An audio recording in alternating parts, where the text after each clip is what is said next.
Well, well, well. It would seem after 5 months of absolutely nothing, the second wave of Mario Kart 8 DLC has finally landed, and I've gotta say, I was not expecting that. But I was expecting not to expect something, so it doesn't count.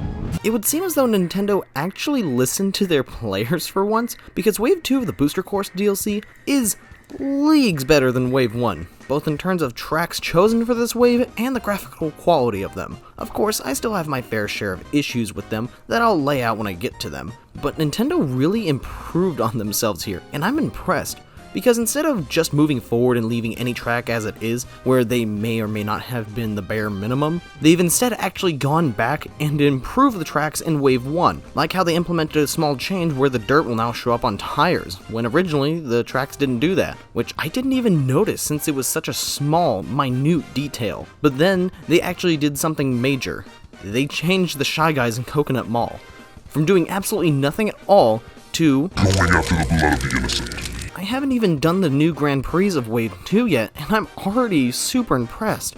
And the fact that issues before were changed is wonderful. But without further ado, let's start getting this ranking out of the way for all of the maps in the Wave 2 Booster Course DLC.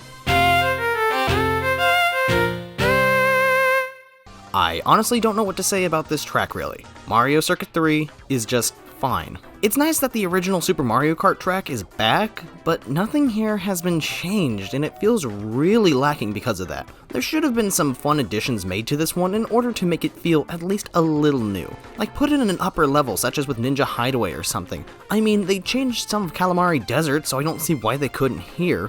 But really though, I'm puzzled as to why this track was chosen compared to the massive amount of others that could have been chosen.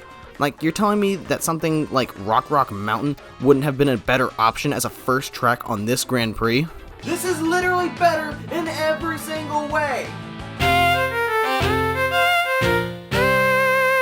New York Minute is the perfect example of what the tour tracks are to me. Oversimplified kart tracks with not very much to them, except having a great and unique environment. The track here does what the other tour tracks in Wave 1 did, and combines all the different versions of them into one, though sadly it doesn't exactly do it amazingly here in my opinion. You see, when Tokyo Blurred did this, it was interesting since it was one of the first maps to do that here, so it had that wow factor because of it, and it was actually something different. Now though, it doesn't exactly feel that great, because it's essentially the same track lap with some new turns, but without anything interesting thrown into the mix, like how Paris Promenade had the Piranha Plant or the final lap going in reverse. Here though, it's just a couple of stagnant cars and water bursting from the ground, or some Goombas in the park, which is pretty basic.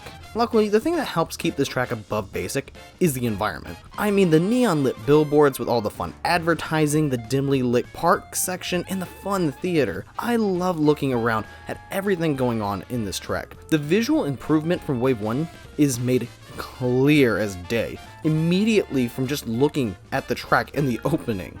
And even though this track really isn't anything amazing, at the very least, it makes me want to fully realize New Donk City track more than anything else. Snowland is just so charming. I get this is a pretty basic track, all things considering, but I absolutely adore this one. The snow-themed Wonderland is adorable. The beautiful track vistas in the background are used nicely, and the music is just so cheery. Come on!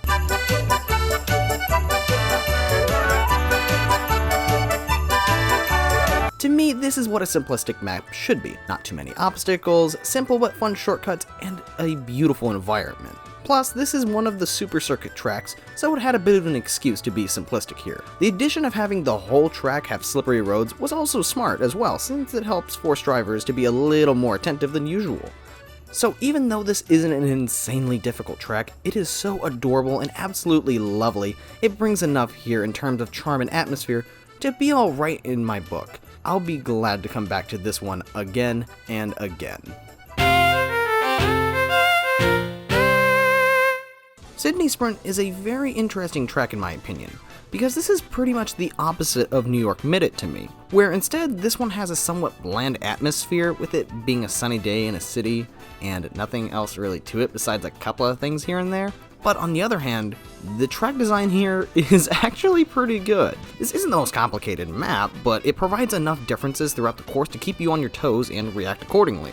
You have a couple of basic turns, a tight straight on the bridge, those quick tight turns with the little walls, back to the bridge going backwards with the jumps, then the dirt, topped off with the final lap being the first one in reverse. I'm really surprised with how well this whole thing works out, going in different directions, and it working just well.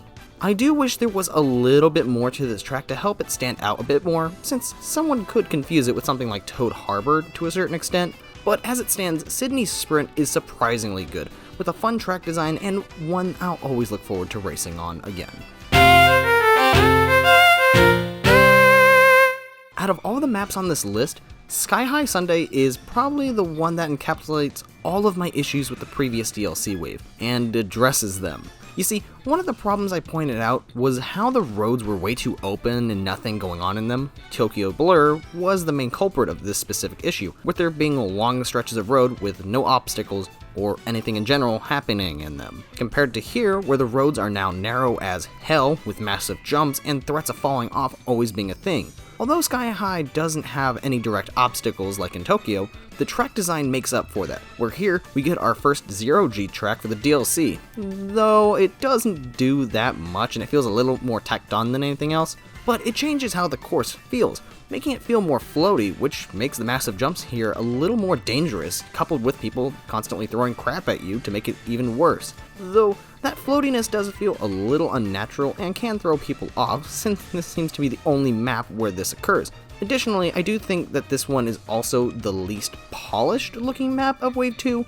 I mean, a lot of areas look a little too polygonal, if you know what I mean, though the bright colors and the fun atmosphere do help cover that up a little bit, and the good track design as well, but I will say, having you clip through the railing to get boosts while in zero-G doesn't exactly look that nice. But out of all the tracks here, this one has the most verticality, and might be the most difficult one of the lot, so it definitely has that going for it. I'm happy it's here, and I can't wait to master it fully in the future. Mushroom Gorge was one of the maps I was hoping and praying would come to the booster course, and it would seem that after my wishing, praying, and other means, that it did come back, and it's just as good as I remember it. I've always loved how straightforward yet divergent this map is. The fact that there are so many options for traversal in it.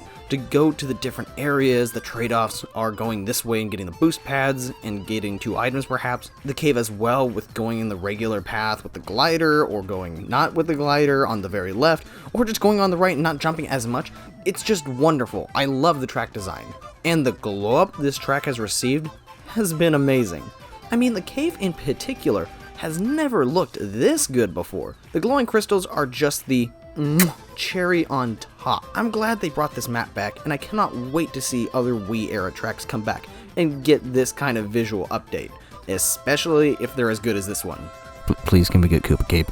I really want to get Koopa Cape back, please. I absolutely loved Calamari Desert when I played Mario Kart 7. It was always a unique desert trek, since it took place in a more Wild West desert rather than an Egyptian one, since we see that type a lot.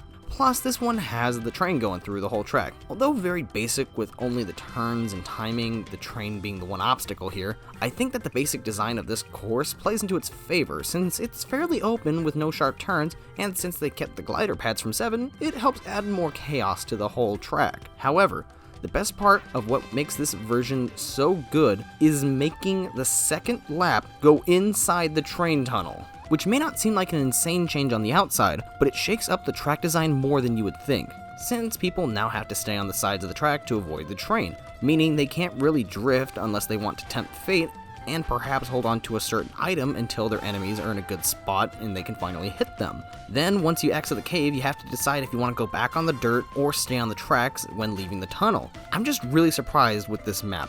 It may be simple to some degree, but the changes here make this map twice as good as it was before, and I am so happy about it. Honestly, I didn't even expect them to improve a map already compared to some of the other ones they brought back. But if we get more 64 tracks, I hope they get the same treatment as this one did. Also, can we get Bowser Castle 64? That one's really good too. Waluigi Pinball is the best track here, bar none. But I mean, what did you expect? I think this is a universally known fact by everyone, including Nintendo. I mean, why else would they have made half of the Wave 2 DLC trailer just Waluigi Pinball? The track is amazing, and the visuals have been beautifully enhanced. The is still here and super satisfying, and the music, do I really need to point out the music? Go, go, go! Ah!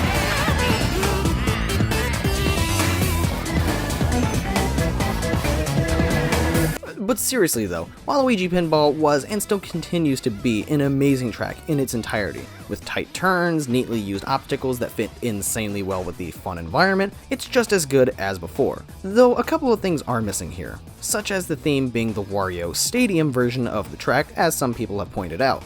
Though I don't care as much really, since the sound of the new one still fits pretty well with this track, so to me it's not that big of a loss. The only other issue I can actually think of is this sound effect being removed at the very end of each of the laps. Which isn't really that big of a deal. I mean, it is a little odd since this sound effect is in the tour version of the map, but honestly, that's it. There really isn't any other issues with this version of the map in general, and even then, with how they changed Coconut Mall, they can surely update these small, tiny, insignificant things into them. But yeah, even with those tiny, insignificant issues, Waluigi Pinball continues to be one of the best tracks Mario Kart has ever brought to us, and I'm damn happy it's here. And that was the ranking for Wave 2 of the Booster Course DLC. I've got to say that this was such an improvement over Wave 1. With only one track here I didn't really like, and the rest of them were either just pretty good or very good. The biggest complaint I had for any of them was them all being a little too simplistic, but at the same time, they were all fun to drive around, either racing or looking at the environment. And Mario Circuit 3 is here. Plus, the graphical improvements made here were very much appreciated, and the updating of the previous tracks were a surprise, to be sure, but a welcome one.